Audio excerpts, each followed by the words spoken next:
Traders, you can't impose your will or your edge on the market. In today's show, I'm going to show you the 5 things you need to develop and find your edge in the market. And we're going to go to the charts to go over some technicals in the E-mini S&P 500.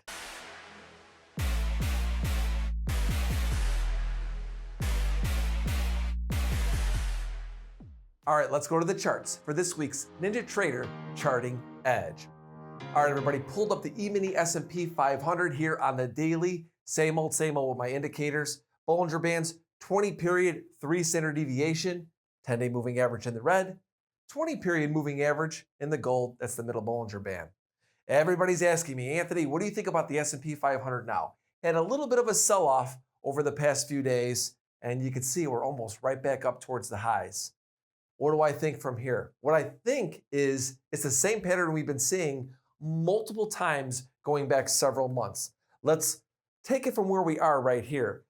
2 days below the 10 and 20-day moving average, really below the 20-day, right back above it, regains and closes back above the 10-day moving average. That's where we are right now with the Bollinger Band opening up a little bit. And like I said before in the past and other shows, I like to see clean Bollinger Bands to see if moves are going to be done. Right now we have this bumpy ride higher, which tells me that the S&P is probably going to continue to grind up. Let's go back and look at what history has told us in the past. Here we are, Bollinger Bands grinding higher with the market. 1, 2, 3, 4 days below the 10 and 20-day moving averages, right back above it. Bumpy Bollinger Bands, we keep grinding up. Same thing here, same thing here. Very similar to this one right here, almost the exact same pattern if you look at it.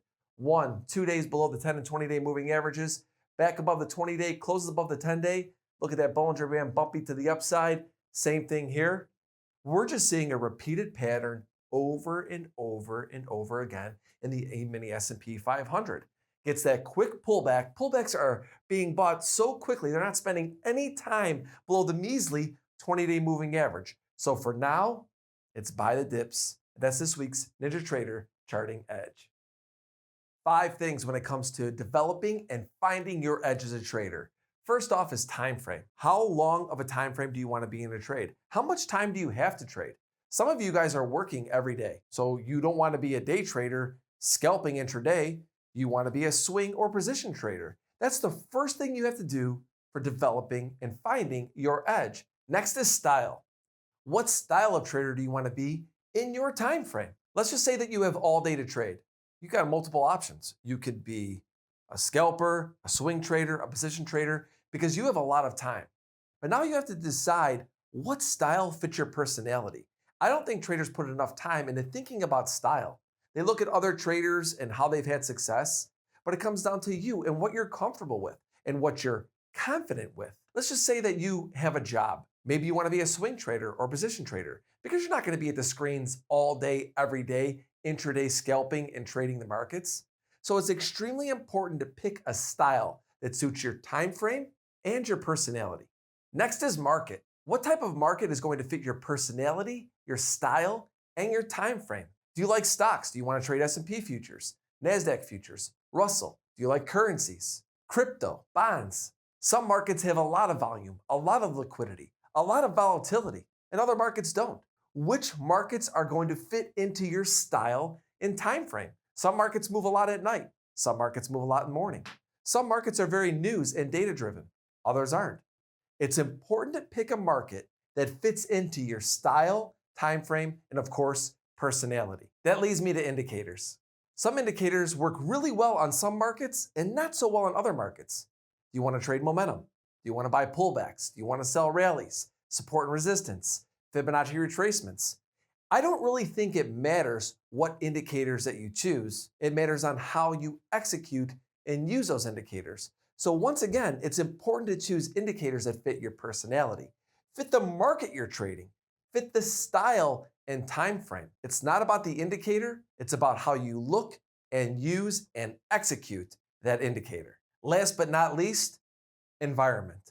Once you know your time frame, you picked your style, you chose your market, and you use your indicators to build a strategy around everything, now you need to learn about environment. Remember, traders, this is a marathon, not a race. Environment takes time. We talk about developing an edge. An edge isn't built in one day. Once you have time frame, style, market, and indicators, You've now got to spend some time at the screens. What environments does my market trade the best in? What environment do I trade the best in? Bear markets, bull markets, sideways markets.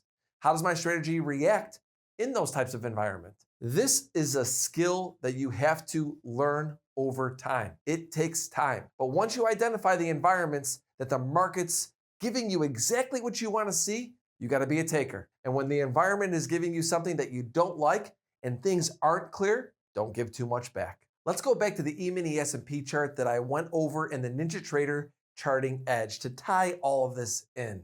Time frame, style, daily chart, multi-day swing trader. That's the way I'm trading the S&P right now. E-mini S&P is obviously the market. Indicators, 20-period, 3 standard deviation Bollinger Bands, 10 and 20-day simple moving averages. What's the environment? Choppy to bullish. I'm not imposing my edge on the market. This is my edge right now. I know exactly what I'm looking for. I'm looking to buy dips, but I think it's going to be a little bit choppy. I don't have to be right. I just have to be confident in what I'm doing. That to me is the ultimate edge. Hang tight, I'll be right back with my final thoughts. Why did I add futures to my trading strategy? 24/7 access to diverse global markets, like wheat. Can you say growth opportunity? We should probably harvest that.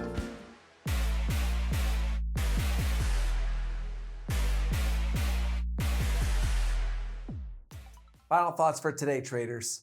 I'm not the smartest trader or the best technician.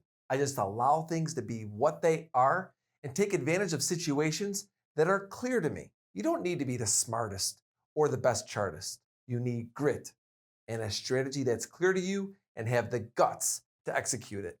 That's the story of my career. I've never been the smartest. I've never been the best technician or fundamental trader. I just know when things are lined up exactly the way I want them to, I go after it. If I'm wrong, I get out, minimize my risk, minimize my loss.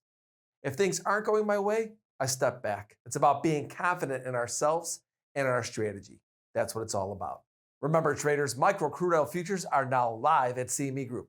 To learn more about micro crude oil futures, go to activetrader.cmegroup.com. If you're enjoying the show, click that subscribe button. If you enjoyed today's show, give me the thumbs up. If you didn't, give me the thumbs down. Looking forward to seeing your questions and comments down below. You could also DM me on Twitter at Anthony Crudele. Don't forget to check out Instagram, Anthony C. Crudele. That's a wrap for today. See you next week.